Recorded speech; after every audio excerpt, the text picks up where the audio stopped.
a lot of things, drastic things happened in this country as well as the rest of the world during your solo hiatus. In what capacity is the 11th hour going to address current issues and events? Actually, honestly, I don't even try to do all that, man. I don't try to get all deep like that, man, because I feel like when people listen to music, they trying to get away from stuff like that. They don't want to hear about all that, you know what I'm saying? I'm not going to say everybody don't want to hear about all that. Some people feel like music, you know, like you deserve to be able to express things about what's going on around you, and somebody should say something about these things, these critical issues. I just don't feel like I'm the person that is the best equipped to do that, and I'll let people that could do that better do it. You feel me? I do know that most people I be around don't find that entertaining at all. You feel me? So I just try to, I recognize all that stuff, but all that stuff pretty much boils down to simple things to me, and that's what I try to address when I'm on my album spitting. You know what I'm saying? I try to put it in just a real form, just a street view. You know what I'm saying? Dude is doing this. How can I stop dude from doing this? Or how can I get around dude from doing this? Or this chick is doing this. How can I get around her doing this? Or she trying to fool with my program. How can I turn this around and keep from getting caught in the twist? You know what I'm saying? To where you just stuck and you basically trapped and there's no way out of it. You know what I'm saying? So that's the type of stuff I try to address, man. Just on a street level where anybody can understand it. You know. But for the most part, I just be popping shit, man. To tell you the truth, you know. Yeah, I take it like I'm a comedian on stage pretty much, you know what I'm saying? I get on stage, there's topics that I talk about that I just think is a trip, you know what I'm saying? And I just go off, you know. Just to get You're stuff. an entertainer, right? Yeah, basically, you know, I just get stuff off my chest, you know. I do have poignant things to say here and there, but I don't try to make a whole song about it. I'll say like one thing or maybe two things every other song and just make it be like, damn, okay, damn, that was a fool, you know. I don't try to overdo it. Yeah. You were talking about like music as a way to get away from things, and you've done some pretty unique and conceptual stuff with like Deltron and Gorillas and stuff like that. What draws you to this sort of work? Deltron was my idea basically, and I came up with that from anime. Years of watching anime, years of reading comic books, you know what I'm saying? Sci-fi a little bit, you know what I'm saying?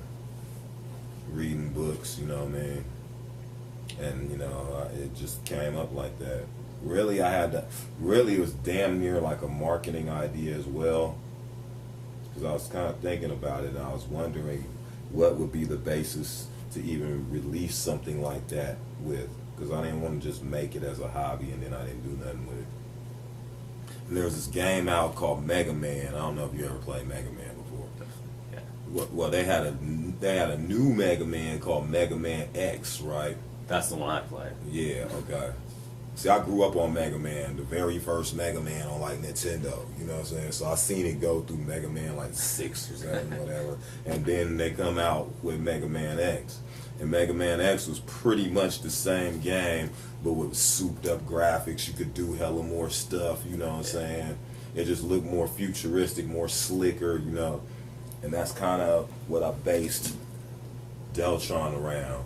Like, it's going to be Del still, but it's just going to be more souped up, you know what I'm saying? More stuff happening, you feel me? It's going to be in the future.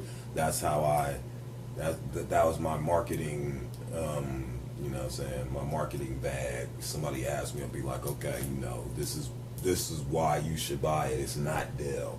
Del, the Funkee Homosapien, is what 11th hour is, basically. That's just my street shit. That's what I do for real on a day-to-day basis in reality. Deltron is more fantasy, you know what I mean? So you're going back to the solo stuff. Can we still expect like collaboration projects like these in the future? Conceptual shit like that? I'm working on a new Deltron now, so the music actually is done already. So it's just a matter of when I could get my mind into the space to be able to write it, you know. Right now, me and Dave from De La Soul and Prince Paul and Mecca, Ladybug Mecca, is working on this album called Modest Millionaire. And this is Dave's idea, right? So he just approached me with it and was like, yeah, man, we need to finally do this. It's called Modest Millionaire, you know. And basically the theme from what Dave told me, you might have to ask him for the real one, but from what I understand, it's about, you know, you can grow into your money and you can, you know, pile it and, you know, you can have money without being hella ostentatious with the rims and the gold, grills and platinum grills, big ass platinum chains and just all this showy stuff, riding around the block in your Ferrari 50 times just so people can see you, and you know what I'm saying? Like, you ain't even gotta do all that. You can just have your stuff and, you know, you can still be cool, you can be respected or whatever, and you ain't even gotta be all like that, you know? It's just being modest with it, you know what I'm saying? That's what Modest Millionaire is about. And it ain't even all about money and stuff in the first place. You know what I mean? So those are some of the types of things that we're trying to, like, you know, show. Well, I mean, it sounds like you're pretty busy. You're all over the place. But how do you want hip-hop to remember Del the Funkee Homosapien when it's all said and done? That I was really doing it. I wasn't like some of these other fake bastards that just be in it for money. You know what I'm saying? Like, I've been doing this since I knew about hip-hop, which is a long time ago, you know what I'm saying? Like, I really love this shit, you know? I ain't out there just trying to do it for money. As a matter of fact, I know enough now where I don't even have to do hip-hop if I didn't want to. I could do some other kind of music. You know what I'm saying? I'm trying to get into the dance scene now, you know what I'm saying? But, you know, I do this because I love doing it, you know? So that's the one thing I would want people to remember me for. And my lyrics, of course. Excuse me. I want people to remember my lyrics and think my lyrics is dope, of course, because I worked hella hard on being a lyricist. You know, remember my crew, how we lived, is what we stood for. We stood for some quality, you know what I'm saying? I mean, that's about it. You know? If they remember me at all, that's good enough, I guess.